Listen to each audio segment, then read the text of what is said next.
शुभ प्रातः बच्चों। 7वीं कक्षा में आप सभी का स्वागत है। मैं ज्योतिका कपूर आपकी संस्कृत की अध्यापिका हूँ। बच्चों, आज की कक्षा में हम 10वां पाठ करेंगे। 10वां पाठ यानी सुदासा। सुदासा इस पाठ का नाम है और इसमें महात्मा बुद्ध के बारे में बताया गया है। आज के पाठ में हम इसका अभ्यास कार्य पूर्ण करेंगे। तो चलिए शुरू करते हैं। बच्चों, 10वां पाठ सुदासा। आज हम इसका अभ्यास कार्य कर रहे हैं। आइए पृष्ठ संख्या 59 पर 59 पर प्रश्न 2, धातु रूपाणी पूर्यत, अर्थात धातु रूपों को पूर्ण करें।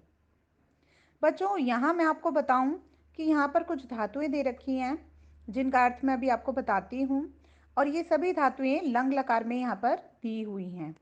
तो हमें लंग लकार में इन धातुओं को रिक्त स्थानों में पूर्ण करना है। तो चलिए, धातु वद, इसका अर्थ होता है बच्चों बोलना, और ये प्रथम पुरुष में यहाँ दी है। एक वचन में आवदत, द्विवचन में बनेगा आवदताम, और बहुवचन में आवदन। इसका अर्थ होगा किसी एक ने बोला था, दो के लिए मतलब किसी दो जन ने बोला, दो ने बोला तो आवदताम, और बहुत लोगों ने बोला था तो आवदन। यानी ये चीज़ हो चुकी है, इसलिए हमें इसके साथ था, थे, थी ये चीज़ें लगानी है, धा लगाना है। अगली धातु है धाव। इसका अर्थ होता है दौड़ना। तो ये मध्यम पुरुष में दिया है अधावा, अधावतम, अधावत। तो बच्चों, यहाँ पर मध्यम पुरुष में इसका अर्थ बनेगा तुम दौड़े, तुम दोनों दौड़े थे, और तुम सब दौड़े थे। ठीक है, क्योंकि यहाँ पर त्वम, युवाम और यूयम इसके साथ संयोजित होगा। जैसा कि आप सब जानते हैं, मध्यम पुरुष में त्वम, युवाम और यूयम इस प्रकार के सर्वनाम शब्दों का प्रयोग होता है।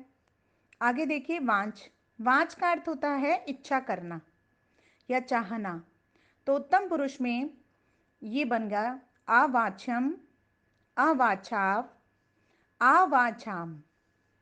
तो इसका अर्थ बना कि मैंने चाहा था या मैंने इच्छा की थी। आवांछाव, हम दोनों ने इच्छा की थी या हम दोनों ने चाहा था। आवांछाम, हम सब ने इच्छा की थी। अगली धातु आती है भू। ये भव धातु है बच्चों। भू धातु को हम भवती, भवता, भवंती इस प्रकार लिखते हैं। इसका अर्थ होता है बच्चों होना। तो प्रथम पुरुष में ये बनेगा लंग लकार में अभवत, अभवताम, अभवन, और इसका अर्थ होगा हुआ था, दो के लिए हुआ था और बहुत सब लोगों के लिए हुआ था। अगली धातु आती है प्रच। पृच इसे लिखते हैं और इसका अर्थ होता है पूछना। मध्यम पुरुष में हम इसको कर रहे हैं, जो बनेगा अपृच्छ, अपृच्छतम, अपृच्छत। तो यहाँ पर इसका अर्थ जाएगा तुमने पूछा था, तुम दोनों ने पूछा था, और तुम सब ने पूछा था। अगली धातु आती है स्था। इसका अर्थ होता है रुकना या ठहरना, और इसे तिष्ठ की भांति प्रयोग में लाया जाता है। तो तिष्ठ धातु में बन जाएगा उत्तम पुरुष में अतिष्ठम, अतिष्ठाव और अतिष्ठाम। तो ये इसका अर्थ होगा मैं रुका, हम दोनों रुके, और हम सब रुके। इसके बाद आता है प्रश्न नंबर 3, उचित पदई रिक्त स्थानानि पूर्यत। उचित पदों से रिक्त स्थानों को पूर्ण करें। तो यहाँ कुछ पद दे रखे हैं तथा शब्द दे रखे हैं, हमें रिक्त स्थानों में से पूर्ण करना है। तो देखिए, रामः दशरथस्य पुत्र। पहले ऊपर वाले शब्दों को मैं इसका अर्थ बता देती हूँ। आगच्छत किसी एक के लिए जाने के लिए बोलेंगे कि ये गया था, तो हम शब्द आगच्छत लिखते हैं। अमार्यत, किसी एक ने मारा था। अपाल्यत, किसी एक ने पाला था। अगच्छताम, दो गए थे, क्योंकि यहाँ पर द्विवचन एक वचन है तो उसी के हिसाब से मैं आपको दो के लिए या तीन के लिए या एक के लिए अर्थ बता रही हूँ। अभवत कोई एक चीज हुई थी। आगच्छन यानी बहुत सारे लोग गए थे। आसीत इसका अर्थ होता है था। अकरोत का अर्थ होता है किया यानी हो चुका। अहरत यानी हर चुका यानी चुरा चुका। तो ये भी एक वचन में है बच्चों।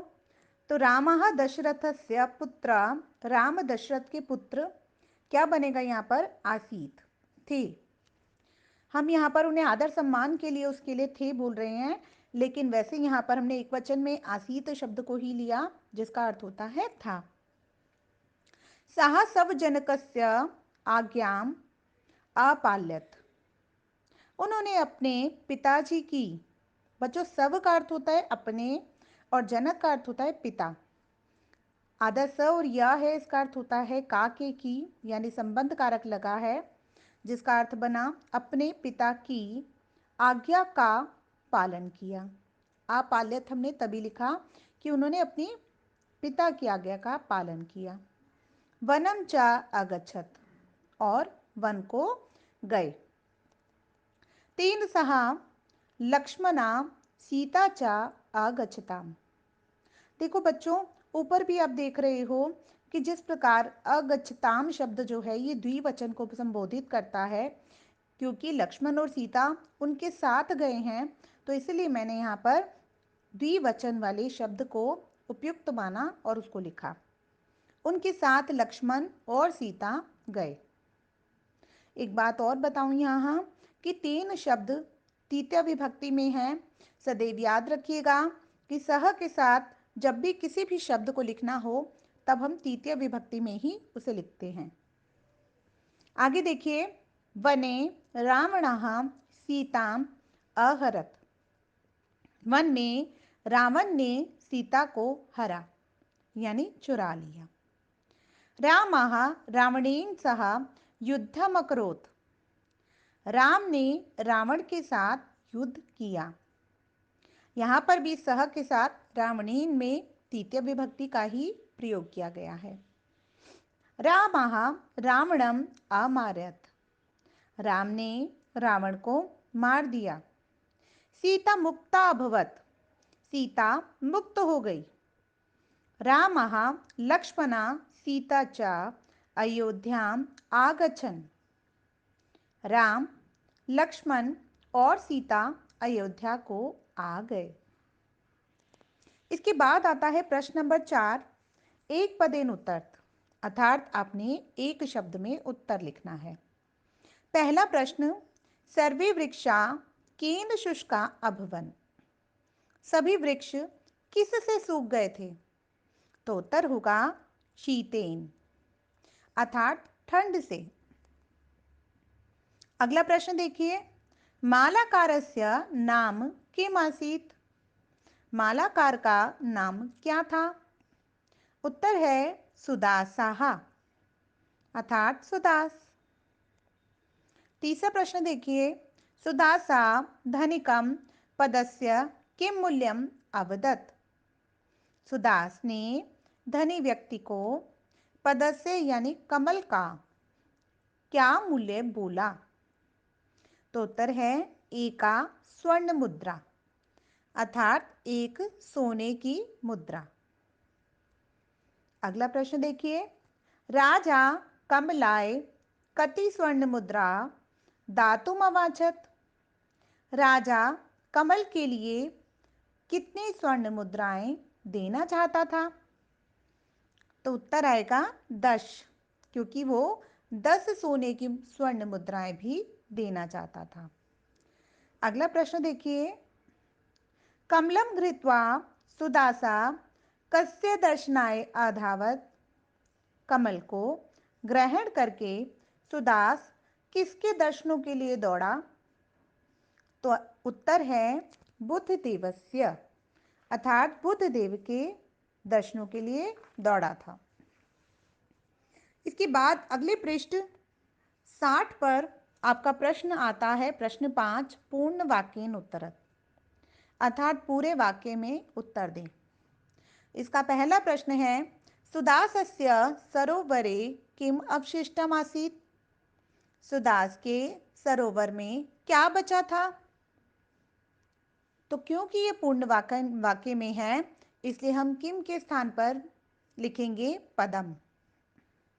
तो इस प्रकार इसका उत्तर बनेगा, सुदासस्य सरोवरे पदम अवशिष्टम आसीत्। सुदास के सरोवर में कमल बचा हुआ था। अगला प्रश्न, भगवान बुद्धा कुत्र उपविष्टा आसीत्? भगवान बुद्ध कहाँ बैठे हुए थे? उपविष्ट का अर्थ होता है बैठना और कुत्र का अर्थ होता है कहाँ। तो आप कुत्र के स्थान पर लिखेंगे विशाल वृक्षस्य छायायाम। तो इसका उत्तर इस भांति लिखेंगे आप, भगवान बुद्धा विशाल वृक्षस्य छायायाम उपविष्टा आसीत्। भगवान बुद्ध विशाल वृक्ष की छाया में बैठे हुए थे। अगला प्रश्न है आपका, बुद्धदेवस्य आनने नेत्रयो चा किमासीत्? बुद्ध देवता के मुख पर, आनने का अर्थ होता है बच्चों मुख पर, और नेत्रों में क्या था? तो बुद्ध देवता के मुख पर आनने, और इसके बाद आप लिखेंगे दिव्य आनंदा नेत्र्यो च अपार करुणा आसीत्। बुद्ध देवता के मुख पर दिव्यानंद और दोनों आंखों में अपार करुणा थी। अगला प्रश्न देखिए, सुदासा बुद्ध देवात किमावाचत? सुदास बुद्ध देवता से क्या चाहते हैं, क्या चाहता था? तो इसका उत्तर है, तस्य चरणधूल्या एकम कणम अवांछत। उनकी चरणों की धूलि का एक कण ही चाहता था। इसके बाद आपका प्रश्न आता है, प्रश्न नंबर 8। ये है संस्कृतेन अनुवादम कुरुत। संस्कृत में अनुवाद करें। पहला वाक्य है, सरोवर में अनेक कमल खिले हैं। तो इसकी संस्कृत होगी सरोवरे, क्योंकि सरोवर में शब्द है तो वो बनेगा सरोवरे, सप्तमी विभक्ति का योग लगेगा इसमें। अनेक के लिए और कमल के लिए हम, क्योंकि दोनों ही नपुंसकलिंग शब्द हैं, प्रथम पुरुष की बहुवचन लेंगे जो बनेगा अनेकानि कमलानि, और खिले हैं के लिए बनेगा विकसंती। तो ये पूरा वाक्य इस प्रकार चलेगा, सरोवरे अनेकानि कमलानि विकसंती। अगला वाक्य देखिए, मैं इन पुस्तकों के लिए 100 रुपये दूंगा। मैं के लिए लिया मैंने अहम, इन पुस्तकों के लिए लिया एतेभ्यः पुस्तकेभ्यः। बच्चों, पुस्तकों के लिए सप्तमी भक्ति, इसमें संबंध का संप्रदान कारक लगेगा, तो चतुर्थी भक्ति बहुवचन हमने यहाँ लगाया है पुस्तकेभ्यः। उसी की भांति एतत् शब्द के भी चतुर्थी भक्ति बहुवचन बनेगी एतेभ्यः। अहम एतेभ्यः पुस्तकेभ्यः, 100 के लिए लिया हमने शतम, और रुपए के लिए लिया हमने रुपया काणी। दूंगा के लिए लिया दास्यामी, क्योंकि अहम उत्तम पुरुष एक वचन वाली क्रिया के साथ लगता है, इसलिए हमने दा धातु के साथ उत्तम पुरुष बनाया इसको, तो वो बना दास्यामी। रिट लकार में लिया हमने, क्योंकि ये चीज बोली गई है कि मैं दूंगा, भविष्यत काल में ऐसा कार्य करूंगा। इसके बाद अगला देखिए वाक्य, प्रधान अध्यापक कमरे में बैठे थे। तो इसका बनेगा प्रधान अध्यापकाः, विसर्ग लगाएंगे साथ में आप, कमरे में के लिए कमरे, क्योंकि सप्तमी भक्ति एक वचन लगेगा इसमें, कमरे में पर अधिकरण के लिए। बैठे थे के लिए आप लिखोगे अतिष्ठत। आपने पीछे भी ये धातु पढ़ी कि बैठने के लिए स्था धातु तिष्ठ धातु होती है, तो ये बनेगा अतिष्ठत। ठीक है बच्चों। अगला देखिए चौथा वाक्य, हम गाना गाना चाहते हैं। तो आप लिखोगे इसे, अहम के लिए बनेगा वयम, गाना के लिए गीतम, गीत को मतलब गाने को गाना चाहते हैं तो गातुम, गातुम का अर्थ होता है बच्चों गाने के लिए, गाने के लिए गीत को, तो गीतम गातुम इच्छामा, इच्छा करते हैं यानी ऐसा करना चाहते हैं। अगला देखिए वाक्य, जब तक वह पत्र लिखेगा तब तक मैं वहां चला जाऊंगा। तो जब तक के लिए लिया हमने यावत, वह के लिए लिया सह, पत्र के लिए लिया द्वितीय भक्ति एक वचन पत्र शब्द की जो कि बना पत्रम, लिखेगा के लिए लेखिष्यति। बच्चों लिख धातु लेखिष्यति बन जाती है लिरिट लकार में भविष्यत काल में संस्कृत में, ठीक है। तो यावत सह पत्रम लेखिष्यति, तब तक, तावत, मैं, अहम, वहां के लिए लिया मैंने तत्र, और चला जाऊंगा के लिए लिया चलिष्यामि। इसके बाद ये इस प्रकार चलेगा, इस प्रकार बनेगा वाक्य, यावत् सः पत्रं लिखिष्यति तावत् अहम तत्र चलिष्यामि। इसके बाद छठा वाक्य है आपका, इस कलम का मूल्य क्या है। तो संस्कृत में बनेगा इसके लिए एतस्य, कलम का के लिए बनेगा कलमम, कलमस्य बनेगा कलमस्य, और मूल्य क्या है के लिए बनेगा मूल्यम किम, ठीक है। तो ये बनेगा एतस्य कलमस्य मूल्यम किम। मैं आशा करती हूँ बच्चों आज का अभ्यास कार्य आपको अच्छे से समझ आया है। आपका गृह कार्य केवल इतना है कि आपने प्रश्न नंबर 4, 5 और 8 इन तीनों प्रश्नों को अपनी अपनी कार्य पुस्तिका में पूर्ण करना है।